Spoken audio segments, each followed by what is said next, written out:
A continuación, Quito con Marjorie.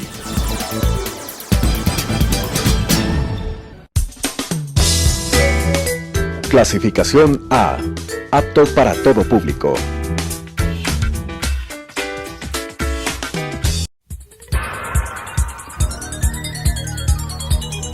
Las opiniones vertidas en este espacio por la producción y dirección del programa son de exclusiva responsabilidad de sus autores y de quienes intervienen en ellos.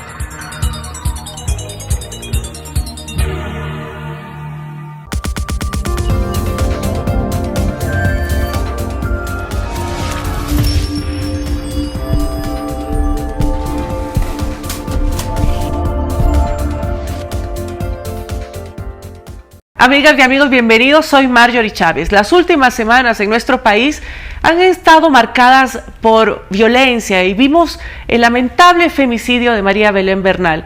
Esto realmente es un problema mayor que tiene que sentar un precedente en nuestro país.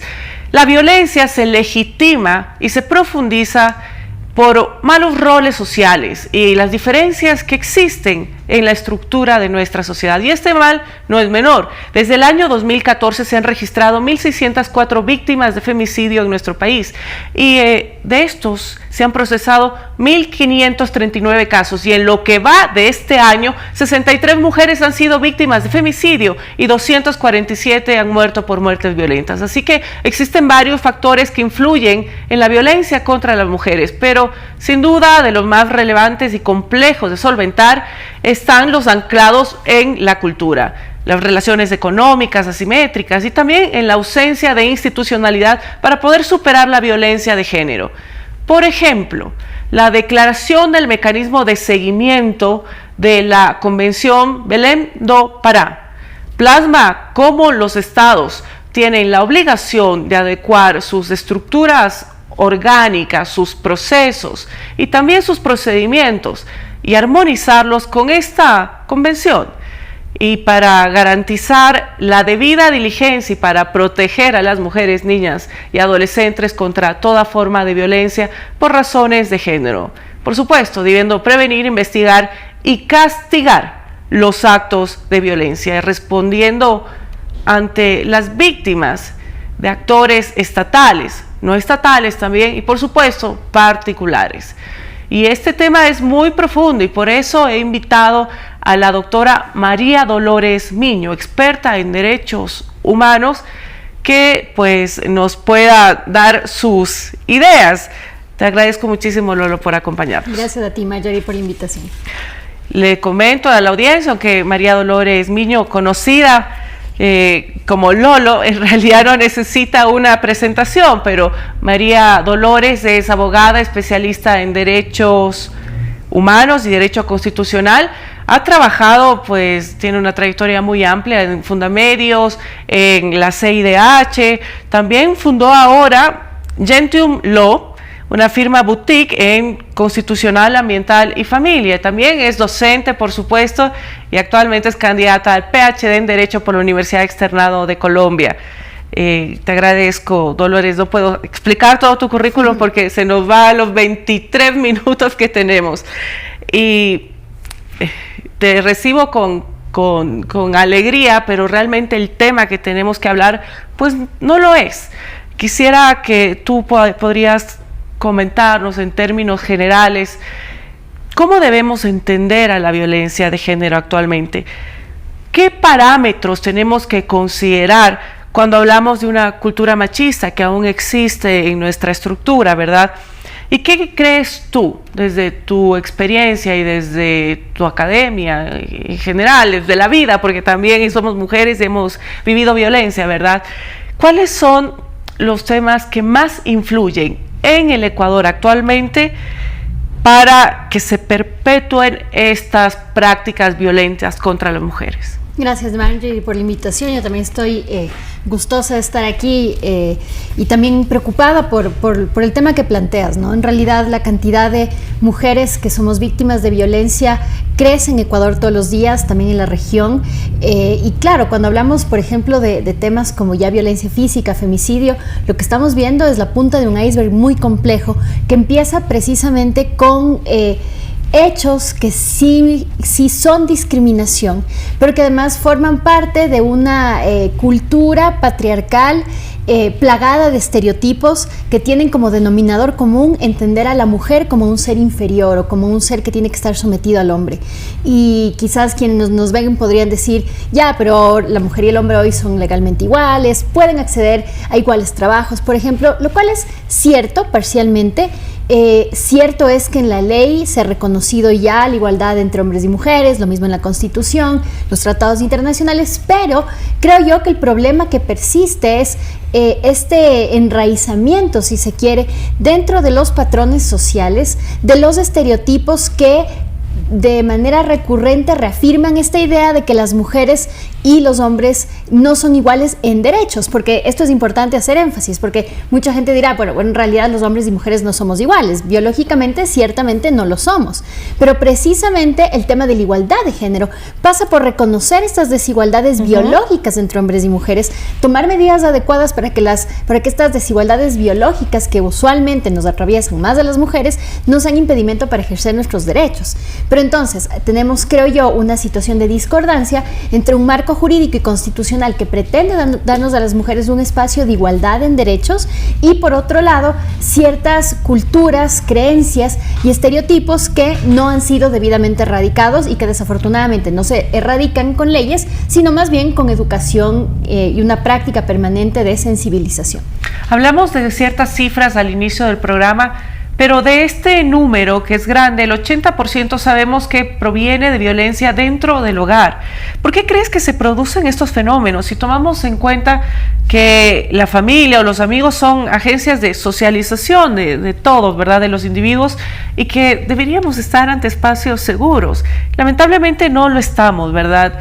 Estás aún más en indefensión cuando estás en el círculo de la violencia. ¿A qué crees que se deben? ¿Esto es por razones estructurales o más bien institucionales? Yo creería que un poco de las dos.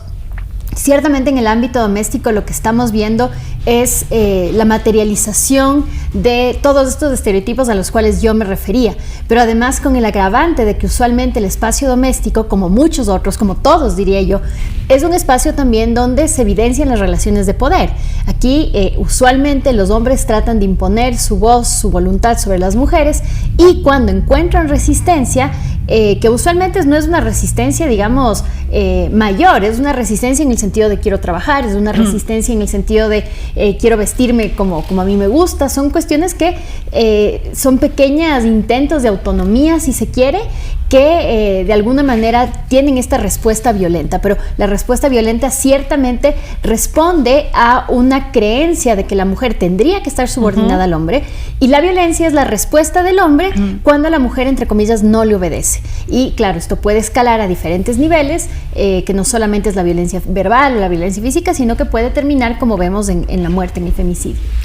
También tenemos otros tipos de violencia contra las mujeres, que están además algunas plenamente normalizadas y que incluso muchas mujeres aparentemente la legitiman. Y esta es la violencia patrimonial, sobre todo anclada a una percepción de los roles en la cual el hombre es netamente el proveedor y pues la mujer un sujeto pasivo que se centra en la atención del hogar, el cuidado de los hijos. Y esta relación genera una asimetría de poder en el cual pues muchos hombres aprovecharían su capacidad de provisión para ejercer una relación de poder que abusa a las mujeres y que además aprovecha su falta de ingresos. Y desde tu experiencia como abogada, ¿qué tan compleja es esta violencia patrimonial y de qué forma podemos reducir esta asimetría producto de la diferencia de ingresos? A ver, el tema de la violencia patrimonial pasa por el intento de ciertos hombres de tener control sobre la vida de las mujeres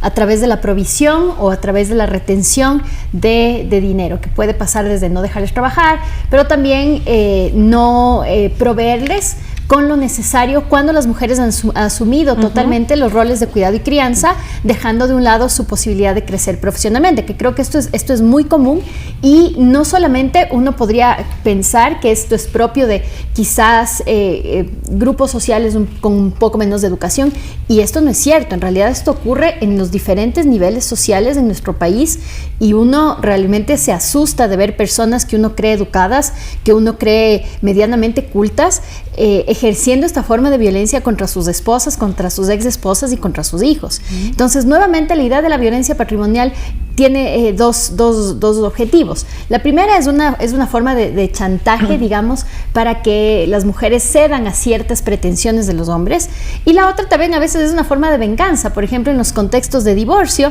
es muy común que los hombres utilicen esta estrategia de retener el dinero que les correspondería a los hijos por cuestión de alimentos, por ejemplo, como una forma de desquitarse de la mujer que quizás quiso salir de ese matrimonio precisamente porque era víctima de violencia. Entonces, son formas de violencia que son menos perceptibles, que mucha gente ni siquiera las entiende como violencia, y eso es súper grave, pero que tienen nuevamente esta finalidad de control bajo este presupuesto de que la mujer no puede tener autonomía, y que ante la negativa de la mujer de doblegarse ante ciertas imposiciones del hombre, pues tiene que ser castigada de alguna manera. Pero ¿y cómo podemos mitigarlo? ¿Simplemente disminuyendo estas asimetrías económicas, o cómo más debemos trabajarlo socialmente? Nuevamente, todo esto viene de un contexto social que es complejo, y cuando digo complejo quiero decir que hay muchas aristas y muchos factores que influyen en que se perpetúen estos estereotipos. Por ejemplo, tú mencionabas hace un rato el estereotipo del hombre proveedor, la mujer cuidadora, que si uno revisa la Constitución, si uno revisa la ley, ve que hay intentos de erradicar estos estereotipos. Sin embargo, en la vida real no hay intentos conscientes de hacerlo. ¿A qué me refiero? Supuestamente los hombres y las mujeres, por disposición constitucional, deberíamos compartir equitativamente los roles de cuidado y crianza. Ok. Sin embargo, cuando uno ya se acerca a la vida laboral, resulta, por ejemplo, que cuando una mujer tiene un hijo, cuando un matrimonio tiene un bebé y da luz, los tiempos de permiso de maternidad son infinitamente menores para hombres con respecto a las mujeres.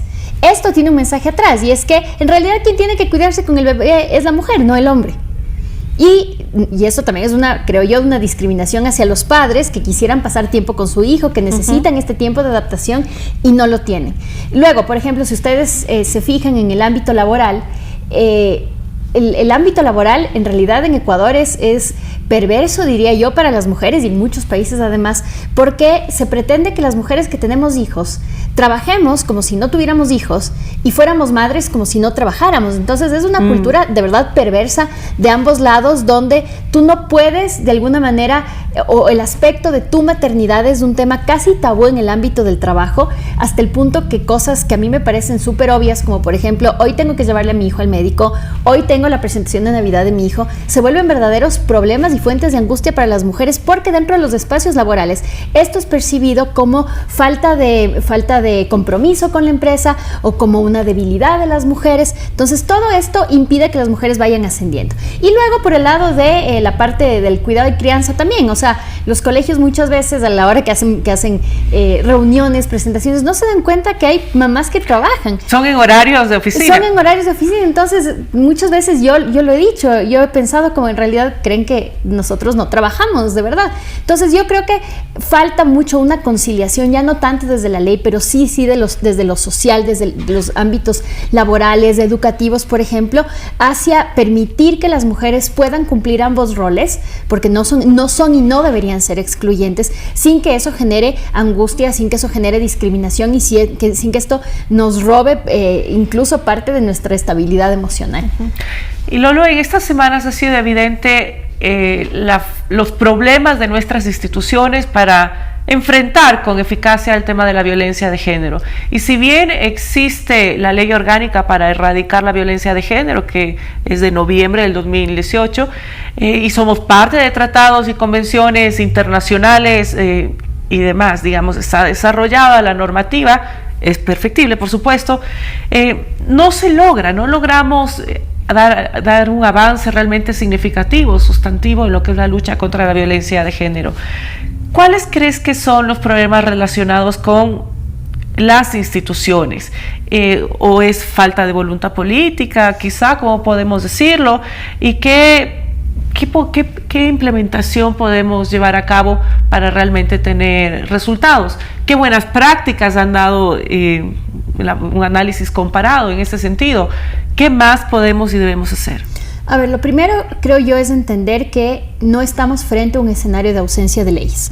Muchas veces cuando enfrentamos situaciones dramáticas o que sacuden a la opinión pública, como por ejemplo el caso de María Belén Bernal, usualmente la respuesta es una que va desde lo normativo. Se dice que hay que modificar las leyes, que hay que recrudecer las sanciones, y no es así. En realidad nosotros contamos con un marco jurídico tanto desde el Código Orgánico Integral Penal como desde la Ley para la Eliminación de la Violencia contra la Mujer, que creo yo que es suficientemente comprensivo como para responder adecuadamente ante estos escenarios. Ahora, hay dos problemas, creo yo, que son importantes. Lo primero sería la falta de sensibilización por parte de los operadores de justicia y miembros de la fuerza pública ante situaciones de violencia de género. Hasta el punto de que, por ejemplo, la policía, cuando se enfrenta a una situación de este tipo, no solo no sabe cómo responder, cómo brindarle contención a la víctima, sino que muchas veces son quienes revictimizan a la víctima en este escenario de inmediatez después de la violencia.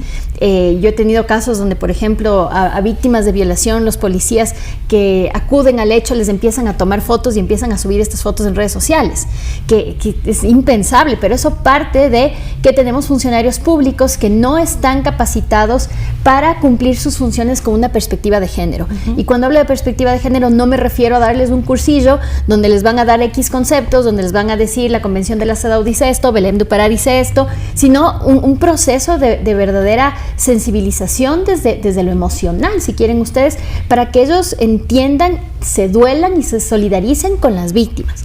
Lo mismo con los operadores de justicia. Ahí tenemos un agravante que es la saturación de casos frente al sistema de justicia, que no permite una tramitación rápida, expedita de estos casos. Por ejemplo, en la Fiscalía parecería ser que cuando se presenta un caso de esta naturaleza, lo que se pretende hacer es un poco buscar pretextos para archivar el caso. Y muchos fiscales o archivan el caso sin analizar todos los elementos que se le está presentando, o cambian la caracterización de los delitos. Si hay intento de femicidio, lo ponen como lesiones. Un poco también hay un tema de corrupción ahí. Y a nivel de la justicia, bueno, pues lo mismo. La función judicial atraviesa una crisis grave, no solo que tiene este atraso procesal, y también no tiene jueces preparados en materia de género, que debería tener por obligación legal y constitucional, sino que también forman parte los jueces, pues, de esta cultura machista, donde por estos estereotipos a los que nos referimos antes no tienen un compromiso real por atender a las mujeres víctimas de violencia. ¿No será también parte del problema la falta de voluntad política para la designación de presupuestos para identificar cuál es la política pública necesaria? Y esto que tú dices, Marjorie, es muy importante, porque en realidad ningún fenómeno social se puede atacar ni se puede combatir si no entendemos el contexto. Es decir, se necesitan cifras, se necesitan estadísticas, se necesitan encuestas que no se están haciendo por falta de presupuesto. Luego, a lo que yo me refería hace un minuto, ¿por qué no responde la policía? ¿Por qué no responde adecuada y oportunamente la función judicial? Porque no tienen recursos suficientes. Entonces, si no se les dota de personal, de funcionarios suficientes, de capacitación. Incluso, miren lo que está pasando ahora en la función judicial. O sea, el día de ayer o anteayer, la Asociación de Jueces y Magistrados del Ecuador emitieron un comunicado donde se quejaban de que les tocaba a ellos pagar de su bolsillo para la limpieza de las cortes, y decían: no lo vamos a hacer, no vamos a poner papel higiénico, no vamos a poner para la limpieza porque no nos corresponde, y tiene razón. Pero ¿cómo esperamos que estos jueces hagan un trabajo diligente, oportuno, enfocado en derechos, cuando ni siquiera se les provee de cosas básicas como una resma de papel? Entonces también, efectivamente, como tú dices, pasa por una provisión adecuada de recursos, pero también pasa por lo que tú también decías, la falta de voluntad política, creo yo, de atacar el problema desde la raíz, y no solamente cuando hay estos estallidos de violencia que impactan a la sociedad. Este es un trabajo que debería hacerse de manera permanente. No, y esta violencia contra las mujeres vemos que es realmente complejo, ¿verdad? Y también sus raíces son profundas. Pero no podemos quedarnos impávidos y dejar de actuar. Y desde tu experiencia, desde la academia y por supuesto el tema profesional, ¿qué respuesta integral debería dar el Estado para al menos frenar la violencia contra las mujeres? Es decir, ¿basta solo con la educación a las futuras generaciones para solventar este problema, o qué más tiene que hacer ahora?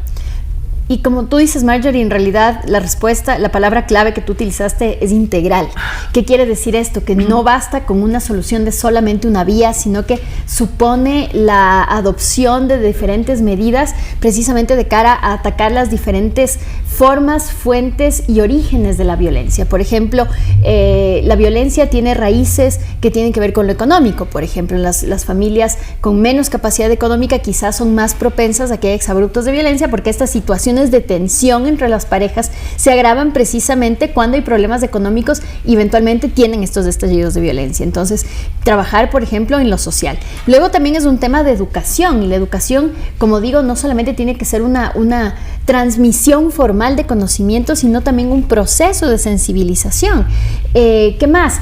El tema de la impunidad es muy importante. Miren lo que acaba de pasar en el caso de María Belén Bernal. La policía tenía detenido a Germán Cáceres, el principal sospechoso, y misteriosamente le deja ir. ¿Cuál es el mensaje que se está enviando?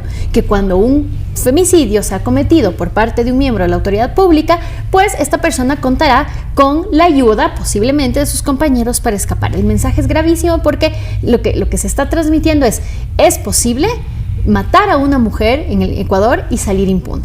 Y curiosamente, en ese caso, la única persona detenida precisamente es otra mujer, a partir de estos estereotipos de que era la amante, y un poco esta sanción social a la relación extramatrimonial que tendría con Germán Cáceres. Entonces, esto también, el tema de la impunidad es importante, y creo yo también que como sociedad tenemos que ser una sociedad empática y con capacidad de contener a la víctima, porque muchas veces las víctimas de formas menos elevadas de violencia, maltrato psicológico, maltrato emocional, violencia patrimonial, no tienen en la sociedad, en el entorno donde se encuentran, suficiente contención. Muchas veces es bueno, pero tal vez tú eres muy sensible, no, pero es que tienes que trabajar en tu pareja, no, porque, no sé, ese es tu marido y tú tienes que conservar tu matrimonio. Entonces, todas esas son situaciones donde las mujeres sienten que no tienen apoyo frente a situaciones de violencia, y quizás tienen miedo de salir o tienen miedo de denunciar. No se diga con las víctimas de violación. Cuando va una víctima de violación, la primera respuesta es, bueno, pero ¿usted qué hizo para que le violen? Si estaba con minifalda, si estaba ingiriendo alcohol, usted le estaba provocando. Entonces, creo yo que el ambiente no es uno donde las mujeres víctimas de violencia se sienten contenidas, se sienten protegidas, sino al contrario, creo que se sienten revictimizadas. Y este es un tema en que no podemos cansarnos de ponerlo sobre la mesa. De alguna manera, pues así somos parte de la solución. Por supuesto, hay mucho más que trabajar. Te agradezco, Lolo, por habernos acompañado, y me gustaría que nos dejaras un breve mensaje para concientizar sobre la necesidad de eliminar este mal tan terrible, la violencia contra la mujer. Bueno, creo que lo principal sería aceptar que todavía vivimos en una cultura violenta, porque muchas veces cuando quienes trabajamos en derechos humanos hacemos esta denuncia, nos dicen que somos exageradas, que ya se ha alcanzado la igualdad plena entre hombres y mujeres, y creo que esa situación de negación es lo primero que genera este ambiente propicio para que se siga dando la violencia. Reconocer todavía que somos una sociedad violenta con las mujeres y las niñas, autorreconocernos todos como parte de esa violencia,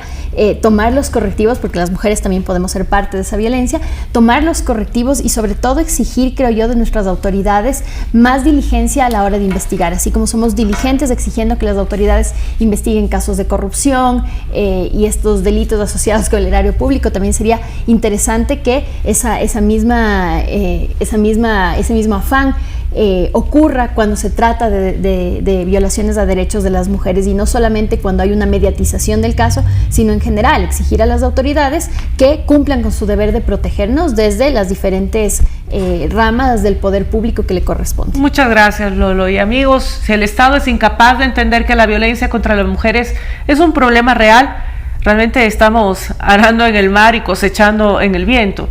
Y como bien indica nuestra invitada Lolo, urge una reforma, y de forma integral, y también una depuración de las instituciones para que puedan incluir un enfoque de género en sus procedimientos, sus protocolos y la normativa. Es necesaria, es imperativo una política de Estado para poner un alto a tanta ignominia y tristeza, para evitar que existan nuevas víctimas de violencia contra la mujer.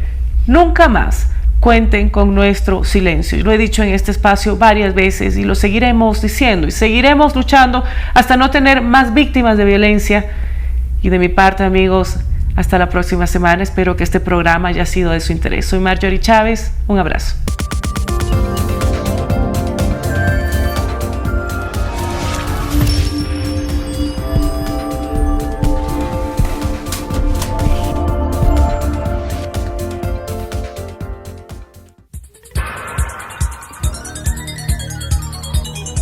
Las opiniones vertidas en este espacio por la producción y dirección del programa son de exclusiva responsabilidad de sus autores y de quienes intervienen en ellos.